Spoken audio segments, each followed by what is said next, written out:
Welcome, my friends, to Shaking the Salt with Dr. Peppers. My bio reads from troubled teen to teacher of the year, 100-pound weight loss, blah, blah, blah. You know, the sort of thing you're working on in your before and after life story. So at the end of the message, stay tuned if you want to contact me for any reason, including prayers. Thank you. And I'm Dr. Peppers, Shaking the Salt. Here we go. About 6 weeks ago, from the time that I am recording this, there was an issue that was brought up when my husband and I both went to the doctor for just our annual checkup. Actually, we go every 6 months. But when we first moved here, we had a doctor that was recommended by someone we knew fairly well, and we've been going to him ever since. Well, my husband had a high PSA level. For you ladies or you men that don't know what that is, it's a prostate exam number that indicates there may be some kind of cancer in your prostate. Well, we have had friends and we have had many that have been through this that we have known. And one of my former students, Paul, had this. He battled it. He had treatments. He tried everything. He even had his prostate removed. And a couple of years ago, he passed away when he was maybe early 50s. I know that this comes as a scare any time we see or hear the word cancer. And some of you listening to this right now have battled cancer. Maybe you have cancer at this point in your life.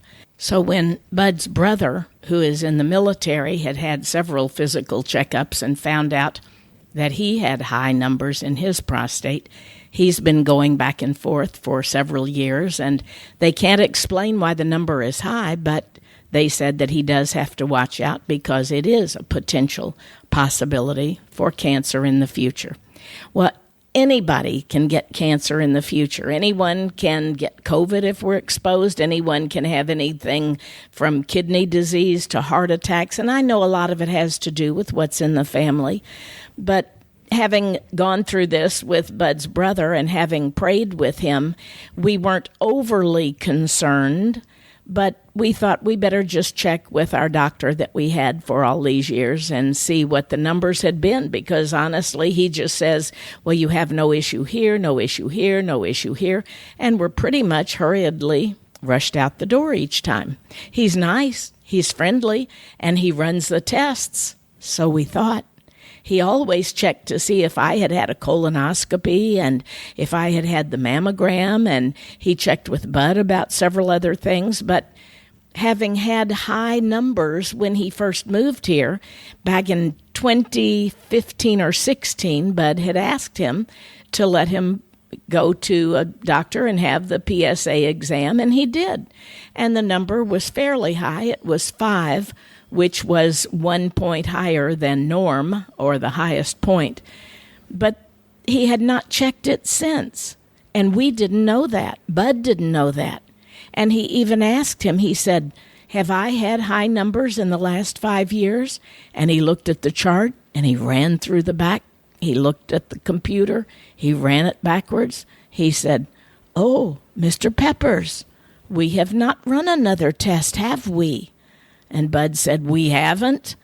So, of course, he assigned him to a urologist, and he went in for the test. And sure enough, not only were the numbers that high, it had escalated to 15, which is 3 times more than what you should really worry about. So now we were kind of worried. We were a little anxious. We were more than anything a little put out that our doctor had not even told us that he was not getting this test. I mean, shouldn't a doctor know that when you told him you had high numbers and you went through this and then something else, shouldn't he have known to do a retest? It doesn't cost him anything to send you somewhere for that. He's certainly sent us out for other tests.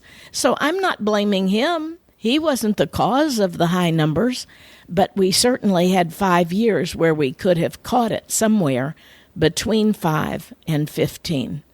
So for the next 3 or 4 weeks, going in and out and having very uncomfortable procedures done, and finally having a biopsy and waiting for that to come back.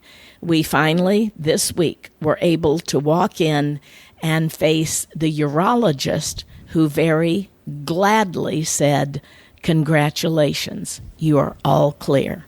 There is no cancer." Many of you listening right now have had horrible news.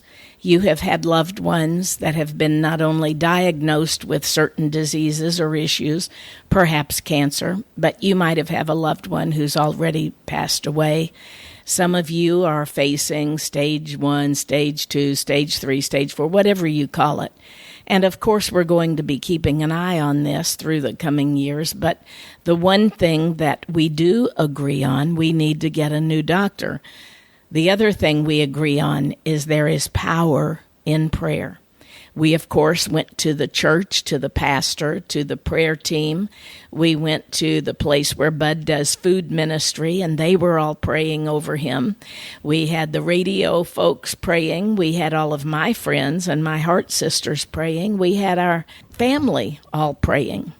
As far as I know, everybody that knew that this was even an issue was praying. But until we heard that word, we found no cancer. You know, it reminds me of a story in the Bible where there was all of this big what to do about what Jesus had done and who is he and who is this man that comes here and says he can do all of this, and he's just ruining everything we have in our wonderful society here. And yet there was one who said, "I find no fault in him." And the reason was because there was no fault in Jesus. There was never any sin in him. We have all sinned and fallen short. We have all had illnesses. Our bodies aren't going to last forever. And his wasn't going to either, because he so loved the world. He became God's only son. It came to this horrible, sinful, despicable place, what earth had become. And he chose to live as one of us so that he could know and feel and understand all of our infirmities. And he not only didn't sin, but he chose to take our sins upon him, upon the cross. I can't even imagine just the sins that I have committed in my lifetime. Did he deserve that? And multiply that times millions and millions and millions, and all of the sins of the earth. I don't understand it. It sounds like a fairy tale when you first start talking about it. It sounds fictional. It sounds too good to be true. But the truth is in the changed lives. No one can dispute the before and after story of my life. No one can even say, well, you just cleaned your act up and you became better. No, I was headed straight down, down, down, down. I had tried everything from Eastern religions to all the food, fun, and fabulous, stupid things that I could think of to do. I'd gotten in so much trouble throughout my high school and first college year that I just didn't even want to live. And that's why I have 3 suicide attempts. And now we cherish life. Now we're so thrilled. I want to live. I love to help people. I love to give. I love going in and doing jail ministry. And I love speaking at women's groups and even just talking to people on the streets or in the grocery stores about the only reason for my blessed hope. And it all comes back to that day when I said, God, if you're really real, if all of this is not a fairy tale, then make yourself known in my life. Go ahead, do it. And it wasn't some big thunderbolt or lightning. It came as a slow process of, is this really real? Is this faith that I am experiencing real? Are you really the Son of God that came to earth to change people like me? And the overwhelming answer 40 plus years later is yes, yes, yes. That's what I want for you, my friend, too. If you're miserable, if you're hurting, if you're facing something physical like cancer, mental like depression, spiritual like stone coldness, or emotional like ups and downs of everyday life and hating the world, or if you're just content with your life the way it is and you don't want anything else, all I can say is, may God change your heart like he did mine. Won't you ask him today?